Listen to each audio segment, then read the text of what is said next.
ரஜினி அம்மாவை பொறுத்த வரைக்கும் ம். அவங்களும் வந்து இந்த 21 நாயக்குல அவங்களும் ஒரு நாயக்கு. சரி. வேசர்பாடி பாரதி நகருக்கு. ம். அவங்களுக்கும் எனக்கும் பர்சனலான்னு சொல்லணும்னா எந்த ஒரு பிரச்சனையுமே கிடையாது. ஆனா முதல் முறையா என்னால தான் ரஜினி அவங்க வந்து ஜெயிலுக்கு போனாங்க.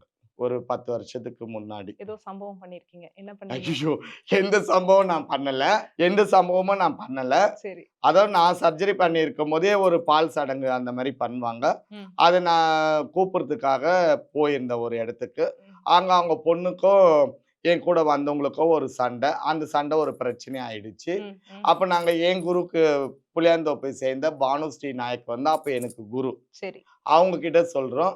அந்த இன்னொரு திருநங்கை வந்துட்டு அவங்க குரு ரஜினி கிட்ட சொல்றாங்க. அப்பலாம் ரஜினி யாருன்னே எனக்கு தெரியாது. நான் தெரியாது. பார்த்ததும் கிடையாது. அப்ப இது பேசி நாங்க சண்டை போட்டவங்க நாங்க ஒத்துமையாயி போயிட்டோம். சரி. இந்த 2 கேங்க வந்து அங்க அடிச்சுக்கினாங்க. அடிச்சுக்கின்னு பேரண்டா அது ஒரு பெரிய இஷ்யூ ஆயிட்டு, அதுக்கு முன்னாடி இவங்க ரஜினி மேல வந்து நெறைய கம்ப்ளைண்ட்லாம் அந்த ஏரியால இருந்ததுனால, ம். எஃப்ஐஆர் போடப்பட்டது. போட்டு போனாங்க. அதுல நாங்க அந்த நேரத்துல அவங்க மூஞ்சி கூட நான் பார்க்கல. பார்க்கல. ம். அது காரணம் நானாயிட்டேன். என் ஃபங்ஷனுக்காக தானே இவங்கள கூப்பிட போய் இந்த ம். பிரச்சனை வந்துச்சுன்ற ம். மாரி ஆயிடுச்சு. ஸோ இதுதான். ம். அதுக்கப்புறமும் வந்து எனக்கு எல்லாரும் சொல்லுவாங்க, "ஐயோ! ரஜினி கிட்ட வச்சுக்காதடி! நீ இந்த மாரி ம். பண்ணிட்ட. அவ ஜெயிலுக்கு போயிட்டா, சும்மா இருக்க மாட்டா.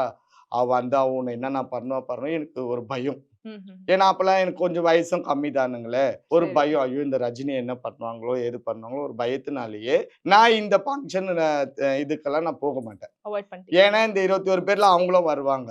ஓ! நம்ம போவோம். ஏதாவது ஒரு பிரச்சனை ம். வரப்போது. ம். இது அப்படியே தொடரக்கூடாதுன்றதுனால நான் எல்லாத்தையுமே கட் பண்ணிடுவேன். ம்ஹ்ம். அப்படி இருந்த காலகட்டத்தில, ரஜினிக்கு ஒண்ணா என் மேல வந்து ஒரு பகை இருக்கலாம். சரி. உங்களுக்கு இல்ல. எனக்கு சம்மந்தமே இல்லையே. இந்த கதைக்கு எனக்கு சம்மந்தமே இல்லையே. புரியுதுங்களா? ஆனா அவ மனசுல என்ன இருக்கு, மந்த்ராவோட பால் ஃபங்ஷன்ல தான் ம். இந்த பிரச்சனை. இது காரணம் மந்த்ரான்ற மாரி அவங்களுக்கு இருந்திருக்கலாம். ம். எனக்கு கிடையாது. சரி. இப்பவும் வந்துட்டு நான் ரஜினி அவங்கள மட்டும் டார்கெட் பண்ணி நான் எதுலயுமே பேசல. அவங்கள தனிச்சே நான் எதுலயுமே நான் இது பண்ணல. சரி. நான் ஃபைட் பண்றது இந்த 21 பேர் கிட்ட மட்டும் தான். இந்த 21 நாயக்குங்க கிட்ட மட்டும் தான். ம். அப்ப அந்த 21 நாயக்குல ஒரு நாயக்கு ரஜினி.